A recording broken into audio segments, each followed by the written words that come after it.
I didn't know what mindfulness was. And, everybody has some sort of troubled childhood and, you're dragging that baggage through life. And ever since I know I was a teenager, I always felt like this subtle level of depression. And it's just the way it was for me. And at some point, I got tired of feeling that way and how it impacted my life, and started my own personal development journey and, read tons of books and programs, and was just trying to find anything to make life a little better. So we're, on the surface and professionally and everything the whole story I just described, it sounds great, but if you don't feel good about yourself, it kind of takes away from the story. Welcome to the CEO Sessions, hosted by Ben Fanning. And here's Ben. Thanks for being here. Today's guest, Paige Oldham, is a CFO at Health Solutions, which is a regional organization that provides primary care and behavioral health sciences in Southern Colorado. In 7 years of working for this organization, she grew revenues 133% from 18 million to 42 million, and boosted headcount 60%, and also expanded their operations from 1 to 8 different companies, all growing organically. She has 30 years of experience as a strategic operational leader, working effectively with C-level teams and investors to elevate companies to the next stages of growth. And Paige has some very unique aspects to her work because she also works with companies, entrepreneurs, and individuals to find and create their personalized versions of success and happiness using mindfulness techniques. That's right, mindfulness. And you can read more about that over at simplemindfulness.com. Paige has also written a book called The Joy of Now Journal, Mindfulness in 5 Minutes a Day, and The Mindful Guide to the Law of Attraction. It teaches you how to implement a little mindfulness in your day. Now, what you can expect in today's episode, how you become a CFO who is also well known as an expert in mindfulness. We get all into her personal story, including her incredible journey of climbing the corporate ladder in a major accounting firm to one day working on a dude ranch and then eventually transitioning to the role of CFO. It is quite a journey that you will enjoy, trust me. Then we get into how to use your intuition to guide your career in the most pivotal moments. I don't feel like we use our intuition enough, and Paige knows a lot about that and gets into those details on how you can use yours. Then we start talking about sabbaticals. That's right. So mindfulness to intuition to sabbaticals. And then the unique advantage how discussing her sabbatical gave her in a job interview.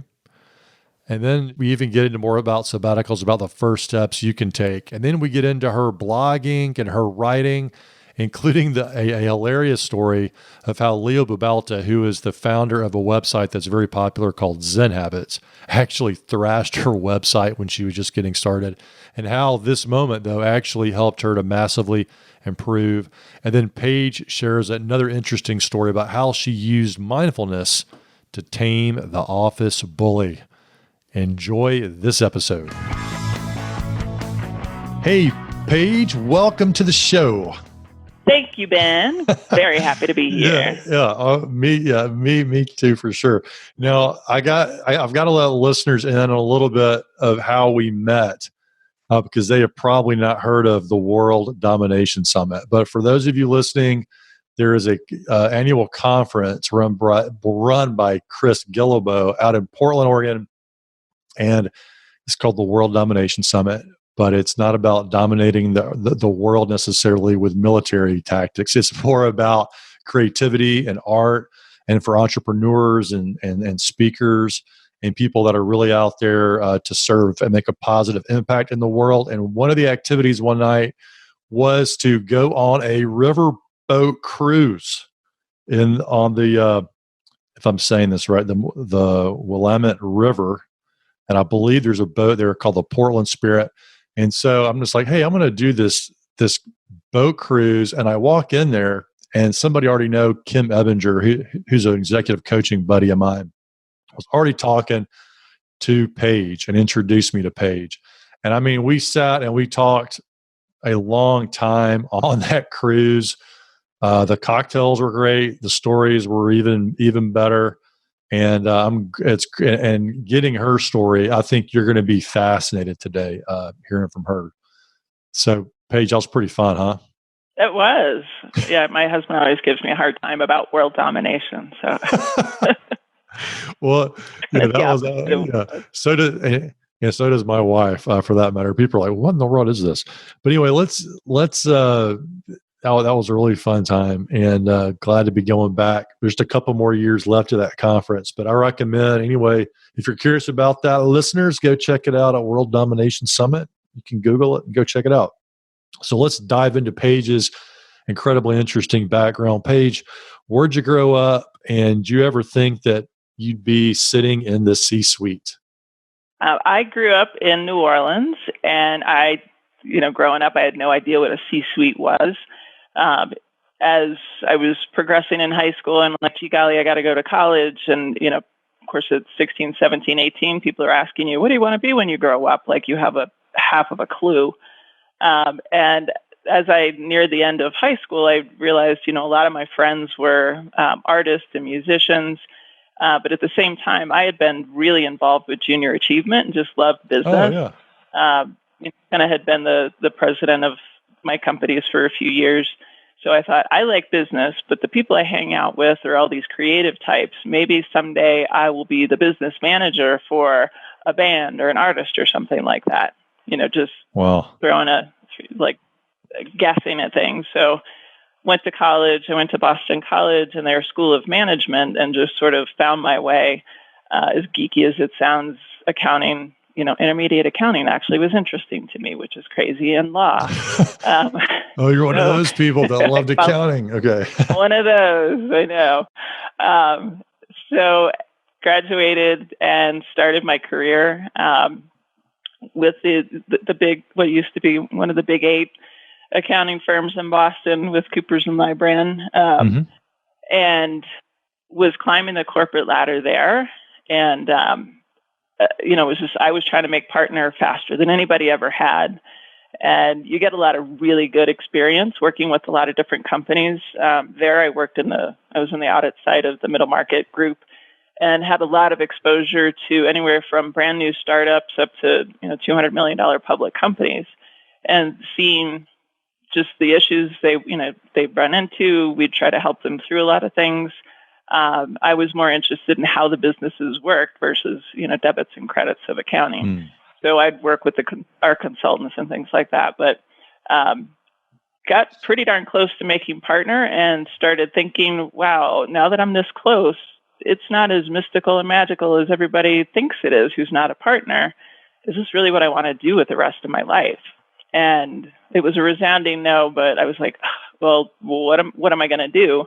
Wow. So it was like Dorothy and the Wizard of Oz, sort of going behind the curtain, getting to look behind the curtain where the wizard was. And you're like, oh, wait, is this the path I wanted to be? Minute. Because once you get to partner, right, that's pretty much a commitment to be there indefinitely, right? Yeah. Yeah. Right. So when you're far away, everybody's like, what do you want to make partner for? Get your CPA license and get out of there. But that was what I wanted to do. So pushed it pretty hard.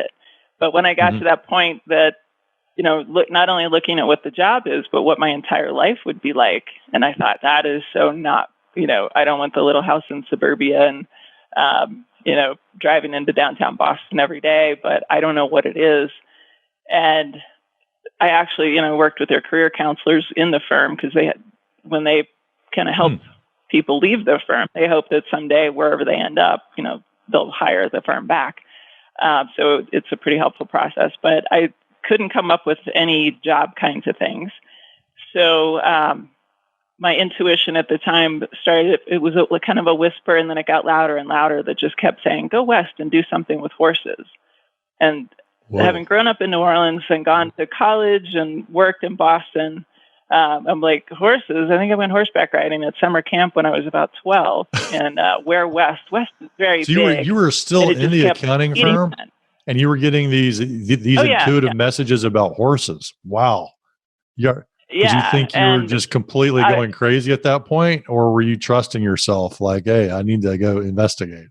Well, it had to get loud enough for me to trust it. Like I couldn't not listen anymore. I mean, being kind of the analytical type, I had my 1, 2, 5, 10-year plans. Like my whole life was going to be mapped out. Yeah.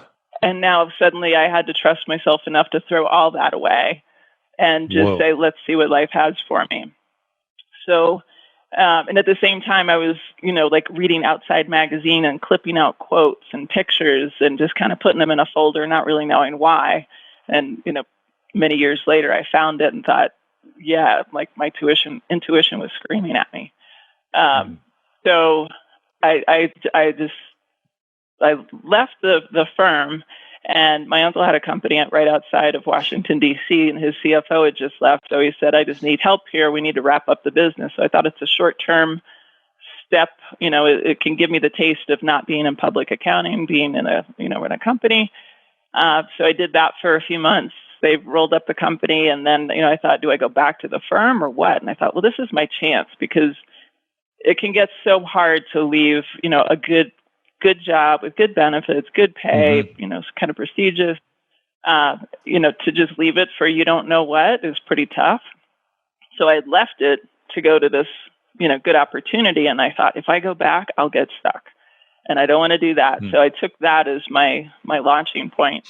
When you were thinking about being stuck, was it sort of that like the golden handcuffs kind of thought, where financially it just gets so positive for you that you just can't leap or make any changes? And so it sounds like you were very aware of that. Okay. Wow. Yeah. Yeah. So, ended up that, like I said, my uncle's company kind of wrapped things up, and, all the partners cashed out. And I thought, okay, go, still hearing it, go west and do something with horses. So, it was actually my first husband. I told him, in 2 weeks we're leaving. He's like, what are you talking about? And I just said, I can't stay here. In 2 weeks, we're going west. So I plotted out a course, and I went straight to Colorado, of all places, and it's very near where I live now. Went all over Colorado, went north up through Wyoming and Montana, northern Idaho, down the coast. And I thought something will come up along the way. And I was just exploring all the towns, trying to stay out of the cities, trying to go to places where horses might be. And I thought something will come up along the way, or I'll end up, my brother at the time lived in San Francisco. I'll end up at my brother's house. So I ended up at my brother's, and nothing came up. So I started doing some research, and I thought, I found outfitting school. I didn't even know what an outfitter was. But I'm going to go to outfitting school outside of Jackson Hole, Wyoming, and see what that's about, because they've got horses there. Yes. I went to a dude ranch in my family about a year ago in Jackson. That's an amazing, Jackson Hole. It's an amazing area. So here I am, city girl, and I call the guy that runs the school. He's been running it for like 25 years, and he's never had a woman in the class. And actually, there were 2 of us, only like 5 people, and basically lived in hunting those canvas tents, lived in the woods for a month and a half, way out, like a couple hours outside of Jackson Hole, learning how to hunt and fish and guide and all of that. And this is up in the mountains in May, or like kind of Aprilish May. So sometimes it would rain, sometimes it would snow on us, but you just plod through. It was the most amazing experience. And, obviously I didn't become an outfitter, but that whole experience, just being in the woods, you have to be self-sufficient. It's just you and the people around you. If something isn't working, it's up to you to figure it out. And being there at that time just taught me I can do anything. I can be thrown into any situation, and I'm going to figure it out. And I've brought that into everything I've done since. So whether it's figuring out how to do websites or figuring out how to, guide people on their horses through the woods and things go wrong, it applies everywhere. So there's a certain resourcefulness that you developed in that moment. Yeah, as you say, kind of being Absolutely. The city girl, getting out during that period. I got to ask, Paige, the accounting side of your brain, were you able to quiet it so much during that time, or was it still screaming, hey, you're an expert in accounting and corporate finance. Why don't you get back to that corporate world? All your friends are continuing to grow in their career, and you're not doing that. And Was that record playing, or were you able to quiet it? No, not at all. And actually, when the whole go west and do something with horses, I thought was the call to just walk away from accounting completely, like never go back into an office again. So that's where my mind was. So it was like, what I was doing isn't it, and I'm going to go find out what the rest of my life holds for me, because that wasn't it. I thought that wasn't it. So none of that was there. It was, in hindsight, I call it a 2-year sabbatical, but it started with the outfitting school. I realized I didn't want to be an outfitter, and I just like a year before that, I had taken a vacation at a dude ranch outside of Telluride and absolutely loved it. And I remember being there and just looking up at the mountains, and it was like this little whisper of like, be here, be here. And I'm, my logical mind was like, be here. I can't be here. I have a job to get back to. I mean, this is a really nice place. And it was like, be here. And it just felt kind of strange. Like it was more than just sort of be present. It was like, you need to physically be here, not in Boston. Wow. Yes, there's a big difference when you're on vacation versus you're actually checking places out for your future.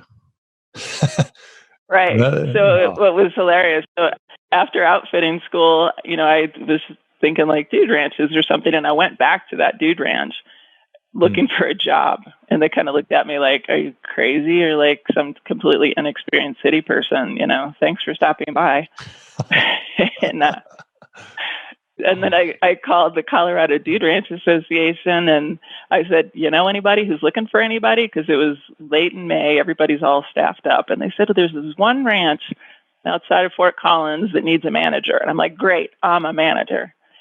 So I called the owner there, talked to him for a couple hours. He's like, yeah, come on up. And I was there for a year, playing wrangler and then managing the ranch in the off season when nobody else was there.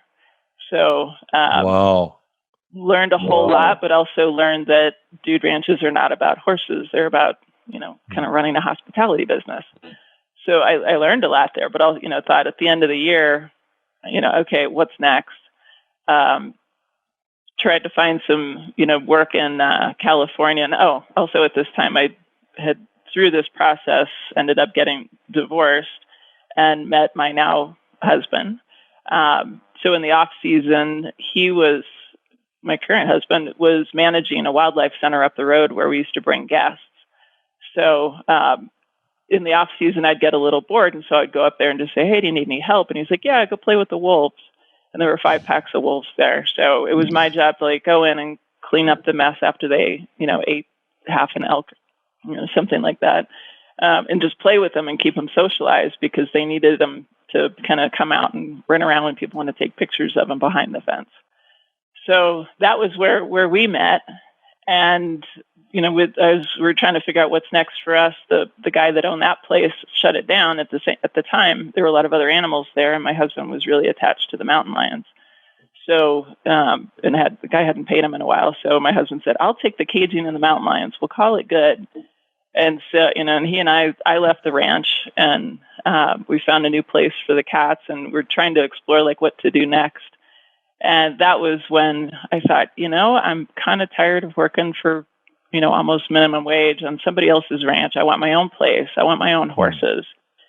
The only way I know how to do that is to go back doing what I was doing before, but not the same way. So ended up finding a job in Colorado Springs as a CFO, but we bought a house. It's about an hour and a half outside of Colorado Springs, where we live today. We bought it a little over 20 years ago. Kind of out in the middle of nowhere. We're on 20 acres, and I work from home a lot of the time, which a lot of people think, CFO, you got to be in the office all the time. I will tell you that is very much not true, as long as you hire great people. So like I said, I've been out here for 20 years, worked a few different jobs, and working remotely works. If that's your thing. Some people just like to be in the office, but so ended up, being here. We have a ranch. We've had horses off and on. With 3 kids, it's kind of hard to have time for horses. So we have 1 retiree left, and we still have mountain lions. So that's where I am today. That's my giant background story. What a story, and what a journey of practicing the art of listening to yourself. A lot of times people And trusting. trust, and just trusting that things are going to happen. And so that whole span between the day that you left DC to go west and the time when you started in your current organization, that's about a 2-year sabbatical, you're saying? No, where I'm working now, I've been here for about 7 or 8 years. Oh, okay. Almost 8. But yeah. But your it sabbatical was time was a little 2 years. Scary. Yeah. Yes. Okay. And that was, I decided to kind of get back into things it was way back in 1999. And it was a little scary thinking, what am I going to put on a resume to fill the last 2 years? And, I had everything on my resume was listed the usual way you do it. And then it just had this sort of 2 or 3 line paragraph that, put the time frame. And, it was just like a hospitality business manager. And I was trying to be creative and, dude ranch manager, trained horses, but tried to kind of professionalize that. And coming from Boston, where it's kind of like, no, you don't play, you just work. And if you're playing, that's not, not good. But Colorado is a whole different place. And what I found was, when I'd get into interviews and they'd, ask questions about your resume and they're like, well, what is this? And I'd kind of say, well, it, took a little sabbatical and worked at a dude ranch and things like that. And the response I got almost every time someone asked was, oh my God, how did you have the courage to do that? That's so cool. I wish I could do that. Or, my friend did this. And, it was sort of like, it's an act of courage to do it versus like, what were you thinking? That's crazy. You're being irresponsible. I never got that. It was more of like, how did you do that? I would love to do that. Yeah. That's the fear in a lot of people's minds probably. Well, and it's like they would be freaked out to take a sabbatical because like, man, it's going to interrupt my work flow on LinkedIn on how like my work progression, how it's viewed. And then I'll come back and people won't want to hire me. They'll think I'm not responsible and all these other things. But you're saying it was actually an advantage for you because you had something different. You're able to sort of shift the conversation. People looked at it as an act of valor and courage. And it sounds like even a little bit jealous. Yeah, exactly. I don't know if it's Colorado because, it's kind of an outdoor kind of a state, but and I also had the fear of like, I've been away from this for so long. Am I going to know what I'm doing when I get back into a company? I'm the CFO and they're going to trust me. And am I going to have a clue? Because I had kind of, mentally written it off. But, it's kind of like riding a bike. You just get back into it and everything falls back into place. So, you don't forget everything. Wow. So ever since then, I've lived where I've lived and had, different CFO jobs. Would you recommend I guess what I'm thinking is it ever too late to take a career sabbatical from your perspective? No. And there are companies that offer it. An insurance broker that our company works with, once somebody's been there long enough, they give them like 6 months, 12 months sabbaticals because it's just good for you. What's the first step someone should take if they're pondering that? If they're thinking, hey, man, I just listened to this interview with Paige and I really want to think about taking a sabbatical.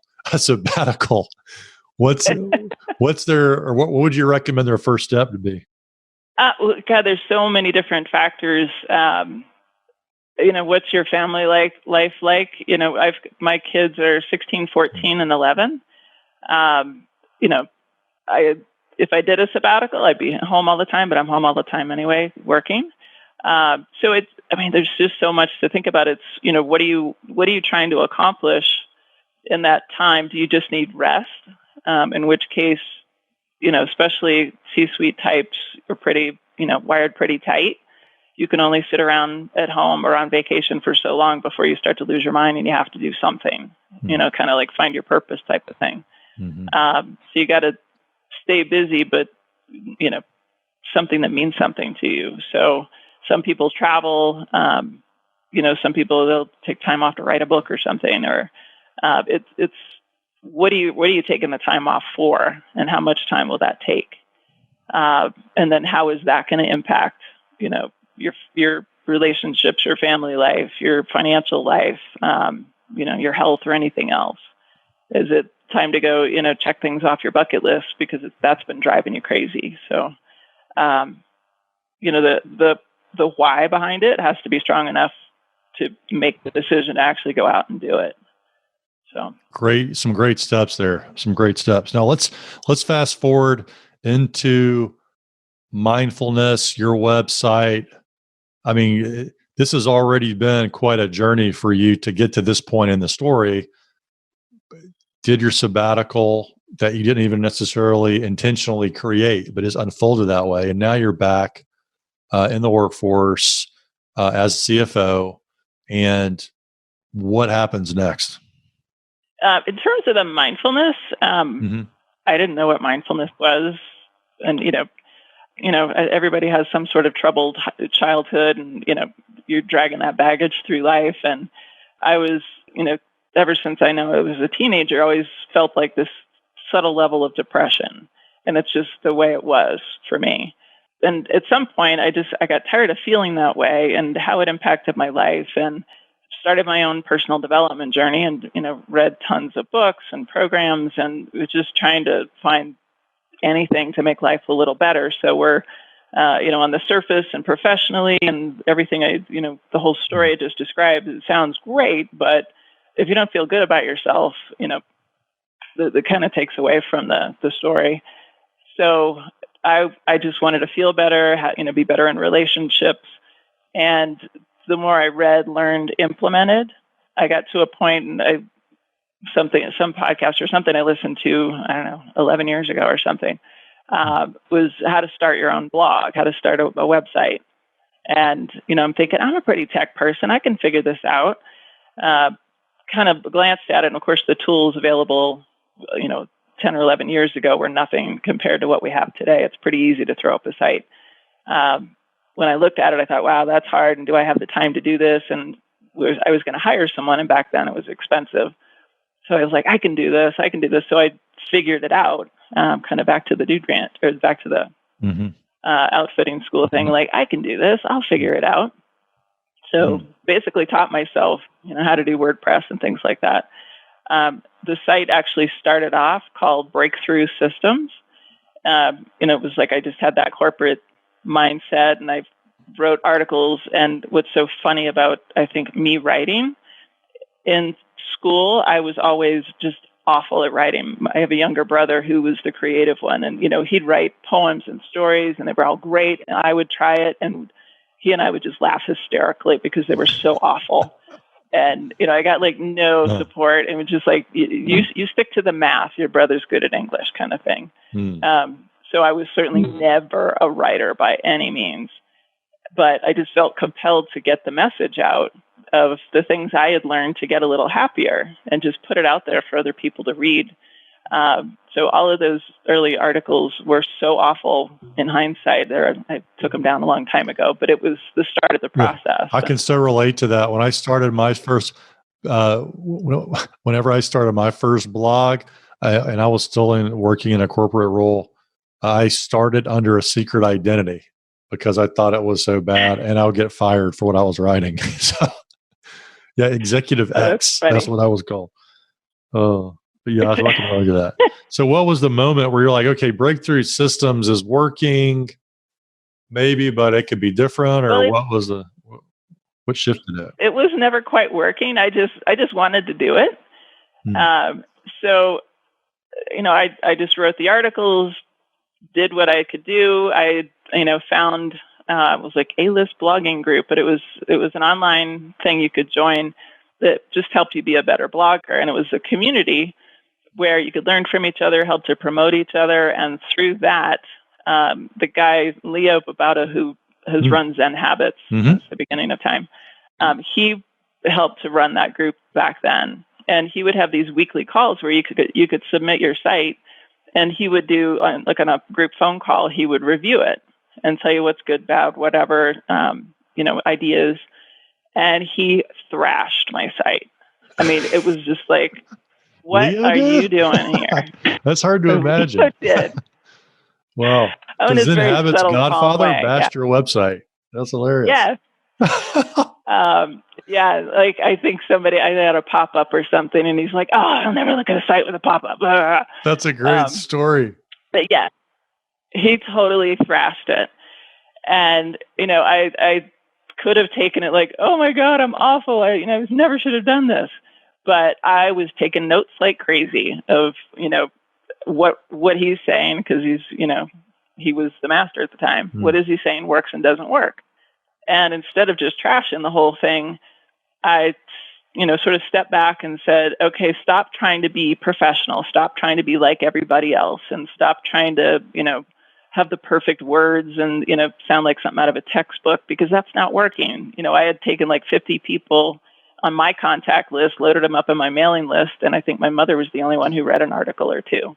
So I knew what I was doing didn't work. Oh. So I took what he said, and I thought, all right, who am I? I'm not Breakthrough Systems. That's the corporate thing that I've, the old thing, and nobody wants to read something like that. And I thought, who am I? What am I about? And I, did a little soul searching and realized, if you're going to be successful online, you've got to be open and vulnerable and show people you're a real person. So who am I, and what do I really want to write about and convey? And that's where I came up with the idea of Simple Mindfulness. And I actually ran into Leo at World Domination Summit and came up and thanked him profusely for just ripping my site to shreds. That's great. Like, it is so much better now. It wouldn't have happened. Mr. Zen, Mr. Zen Habits goes off on Paige's website, Exactly. but it's helpful. That's great. It was. Oh. I was like, I want to keep doing this, so help me out here. That's why I was there. Well, Paige, this whole CFO, I mean, so you got on, so you started doing this Simple Mindfulness. I mean, it's obviously got a ton of traction, but you don't find CFO and mindfulness in the same sentence. I mean, maybe other than your website, it probably doesn't exist in the same sentence anywhere else. What do you say to people who are like, I can't wrap my mind around CFO and mindfulness? And what is mindfulness too? I guess we should probably define that for everybody. Yeah. Mindfulness, really simply, is just stopping to notice what is right here, right now. And the hard part is without judgment. So, 99.9% of the time, we're either in the past or the future. What just happened, lamenting it or whatever, or, stressing out about what's going to happen in the next minute or the day or whatever, or the future, planning for it. And so little of the time are we just right here, right now. But that's, having little kids certainly helps you be right here, right now. When I'm trying to, work on projects, or, I'm on a deadline or something, and you've got a 2-year-old who wants to play, I quickly learned that you don't tell them later. There is no later for them. There is only right now.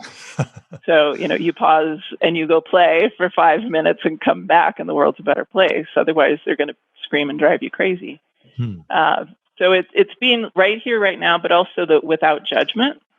And in the grand scheme of things, that's really impossible. Humans are judging machines. So if you look at something, you immediately label it and judge it, whether you realize it or not. It's somehow good or bad, or you, because of all of your history and your beliefs, you make up a story about it. There was one guy I used to follow, and he's like, we're really good maker-uppers, because we look at something and then we make up a story about it, whether it's something simple or, how someone reacted to us or whatever it is that, a lot of times really has nothing to do with the truth. But so mindfulness is just be right here, right now, notice what's in front of you, and just be with it, and don't label it, don't judge it. And when you can actually do that for a second or two, it's just like all the tension in your body can just release. And it also helps you to calm down the drama that tends to be so like just constantly whirling around things.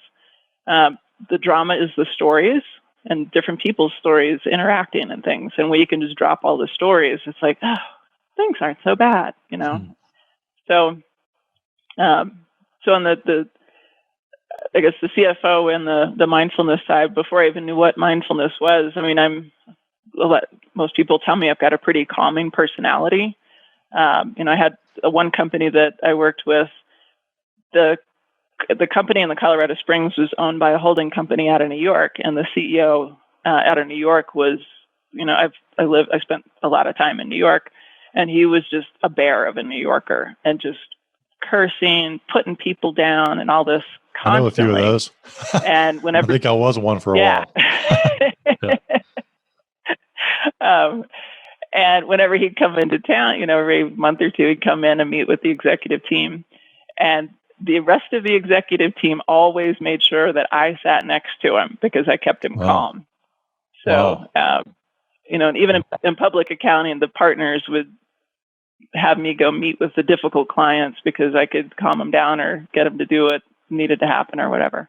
Was there a certain tactic when the bear of a New Yorker showed up that you would do, or do you remember anything specific? Not reacting. And there was one time where he was in the office that day. We had our meetings, and the woman that he had actually hired as president, he was going off on her about something, ranting and raving, and she came into my office in tears. And I was just like, oh my God. And, she's like, I don't know what to do. How do you handle him? And I looked straight at her and I said, the man has issues, a lot of issues. And those issues have nothing to do with you or me or anyone else.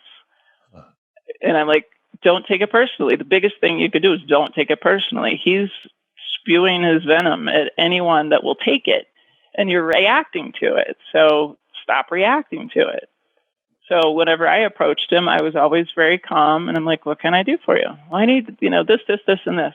Okay, when do you need it by? Just always very calm, and I don't know why, but he never let loose at me.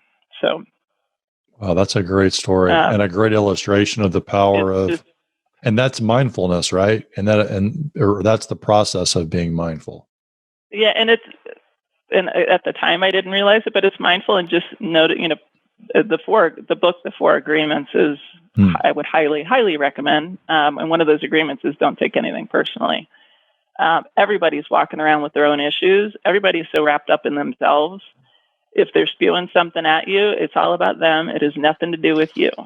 So, don't take it personally and just be on with your day. And one thing, like a kind of a mental image I had was, even though this guy was, I don't know, well into his 60s, I guess, when I looked at him, I would see this, like a 12-year-old boy who's just not getting the love that he needs.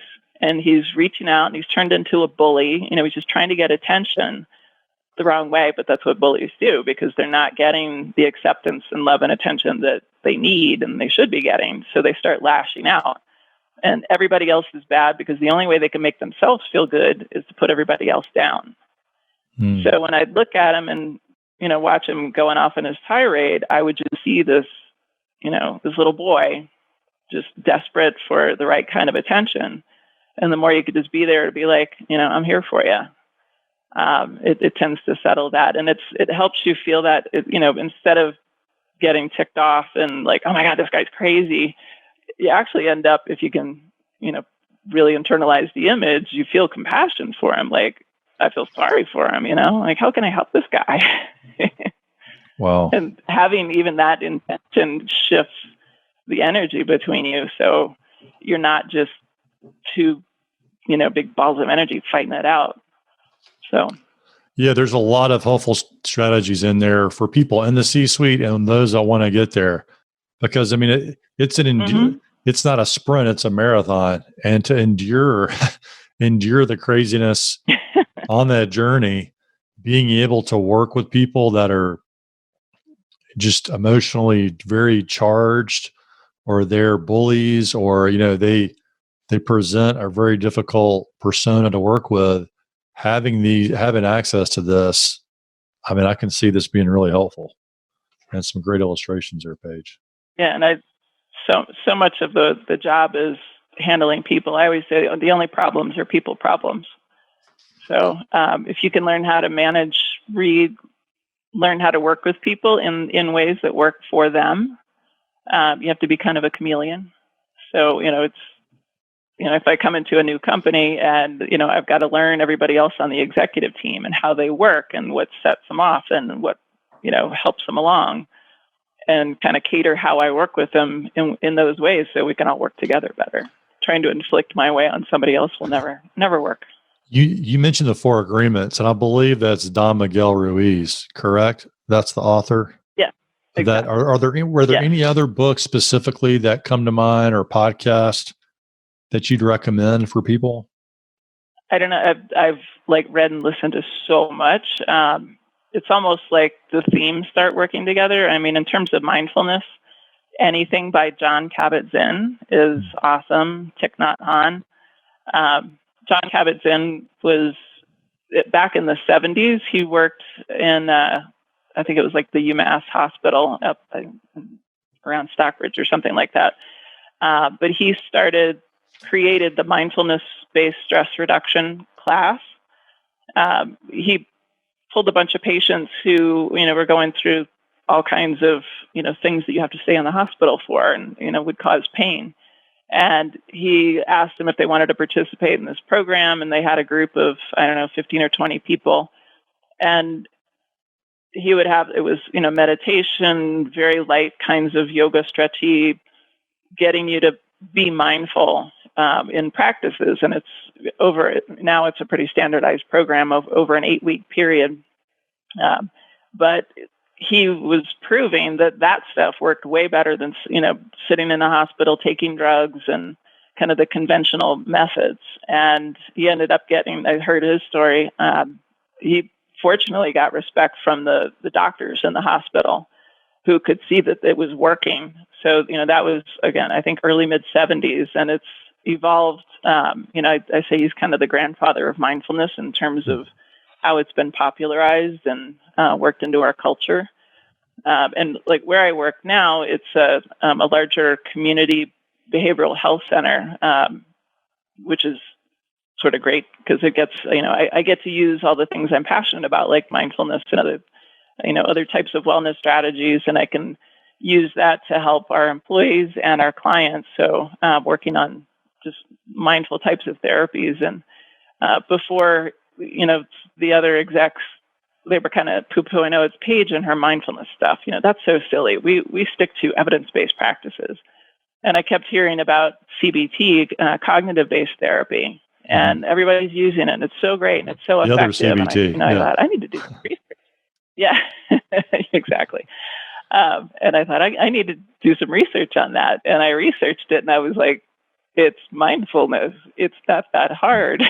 But clinicians need a clinical label to make it professional and acceptable, but it's basically mindfulness. So say you've got a senior leader or really anybody in an organization, and they're hearing about mindfulness at an in-depth basis for the first time. What's something that they could try this afternoon in their workday to experience what mindfulness is like and reap some of the advantages and benefits of it? Yeah, I would say mindfulness, meditation, all these kinds of things, you don't flick a switch and it works for you. That's why they call them practices, because you have to practice it. And maybe not every single day, but some sort of, every day is great, even if it's just a few minutes. But there are all the apps out there, Calm, and I would say one was with 10% better or something. Like Headspace is a big one. Simple Habit. There are apps you can put on your phone, and they're more around meditation, which is what brings you into the present. It's taking that time to just stop everything, sit still, and try to clear your mind. Which I will say with meditation, it is impossible to completely clear your mind for more than a half a second. So many people think it's hard because we're all, yeah. It's like, mindfulness is not judging. Well, you're human. You judge. That's what you do. Mindfulness is about catching yourself judging, or when you're meditating, catching yourself having a thought. So the point isn't to clear your mind. The point is to practice catching yourself so that you become more aware of what's, I call it the monkey mind, who's always screeching in your mind. It'd be great if you could have surgery and have that little monkey taken out, but everybody's got one and there's no getting rid of them. So, if you're facing change or something, that monkey starts screeching, oh my God, you can't do that. Are you crazy? And That's a most familiar people voice just to get me. caught up in that. They're like, yeah. And like people identify, that's me. Like, no, it's not you. That's your monkey. And then there's, I call it the true self. You capitalize true and self. The monkey's in your head, true self is in your heart. You're human, the monkey's going to go bananas if anything's out of order or going some way your mind doesn't want. And with practice, and it takes practice, you can get to a point where you realize it's not you, it's the crazy monkey. There he goes again. And you just kind of, your true self steps back a little bit and watches him have his fit and bounce all over the place. And I thought it was funny. One of the commercials for, I think it's Headspace, has a little monkey jumping around. And it's how to tame your monkey. But once you can step back, watch him have his antics, eventually he runs out of energy. And then you can have that space to listen to your heart. And your heart's what's really right for you and what's good for you. The monkey's they're trying to protect you, but he is not your friend by any means. The monkey is not our true friend. Self and what's in your heart. Yes. The monkey is not your friend. All right. So, he tries to make can you think he is, but he's not. I don't put you on the spot too much here, but could you walk us through a quick mindfulness meditation? A super quick one that I use, I'd say, fairly frequently since, we have stressful jobs and some days are better than others when my mind is just going crazy and the monkey's just like, oh my God, you're never going to get all this done. And are you crazy? And and I'm stressing out and, too many priorities. And that's with mindfulness, I catch myself doing that, just stressing out about stuff. I've been practicing all this stuff for 10 years. Nobody's immune to it, but it's a matter of catching yourself. Like meditation, you're not going to sit there with no thoughts. That's impossible. It's catching the thoughts and then objectively looking at them. So I catch myself, having the monkey spin around. And, sometimes I do it on the drive home where I don't close my eyes then. But if you're not driving, okay, let's do it. Sit still, close your eyes, take 3 or 4 deep breaths just to center yourself. So like deep breaths in and like really breathe deep into your belly. It's okay if your belly comes out. Nobody's worried about big bellies there. Take in a deep breath, let it out. Take in another deep, deep breath. Let it out. And if your out breath is longer than your in breath, it helps you to relax more. One more deep breath in. Out. And then very slowly I say to myself, be here now. Which helps you just right here, right now. There's nothing going on. Nothing's dangerous around you. Just be here now. Breathe. And as you feel that you can feel the center of your body, your face, your neck just kind of melt. And you realize that whatever you're stressing about is not right here, right now. It's in the future. Right here, right now, everything is just fine. Everything's great. And you've faced whatever you're stressing about before, and you've gotten past it, and you're just fine. Right here, right now.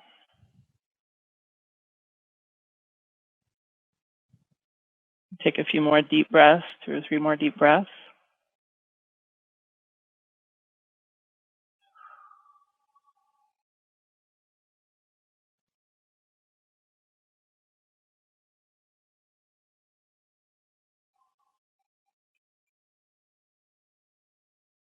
Then open your eyes and go on with your day.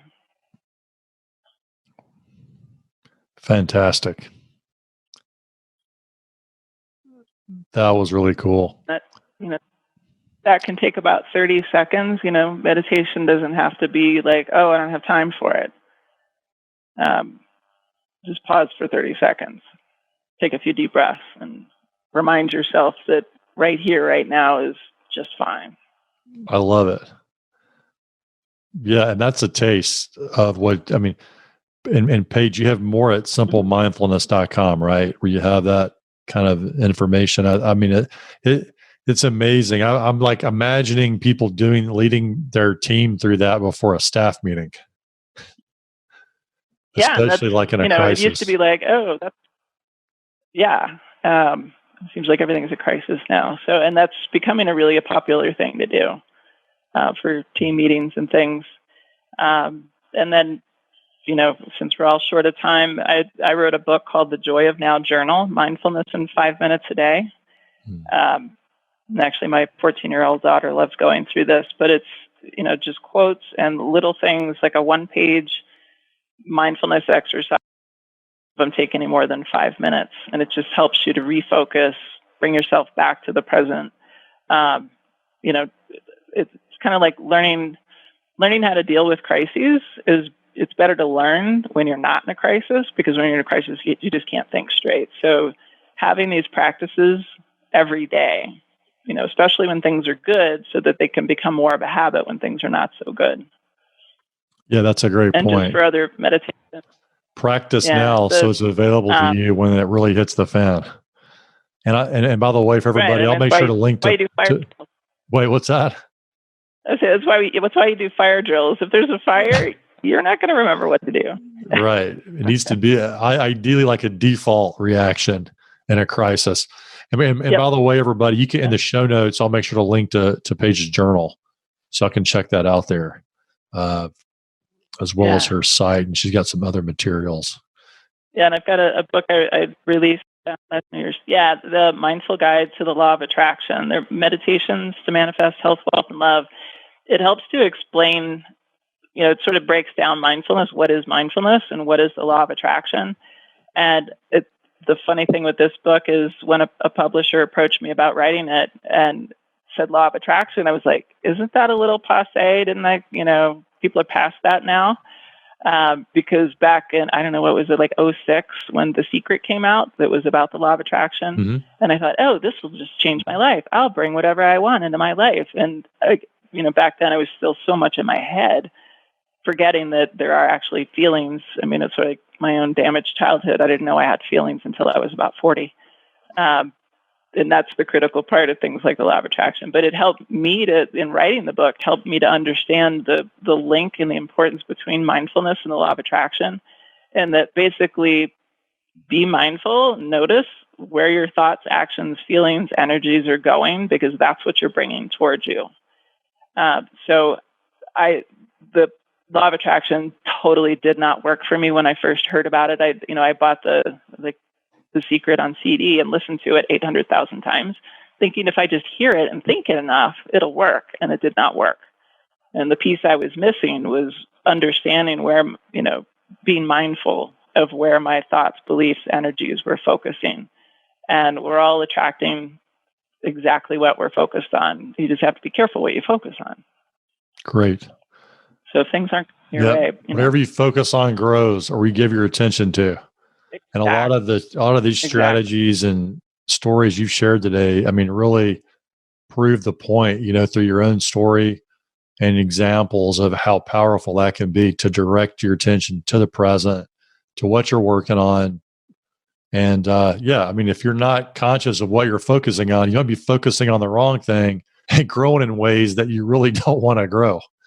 So bringing it back to that intention. So what I see, especially when I talk to people in their jobs, and they're just seeing it again, the past few weeks, where somebody's just like, it seems like this scenario just happens at every job I'm at. And I thought, have you thought about it? It might be you and not the job. It's you and not the other people, because they were pointing fingers like, the job. This person is just awful and they're doing this. And I started to notice that you kind of mentioned that at the last 3 jobs you've had. Are you seeing the pattern here? And fortunately, this person was open enough to listen and look at herself. And be like, oh my God, that's like a belief that was just knocked into me when I was a kid, and I've held it, and now like it plays out over and over. And they were attracting things they didn't want because of a belief they held, that it was just so subconscious from, when they were a kid, and, just how their family grew up.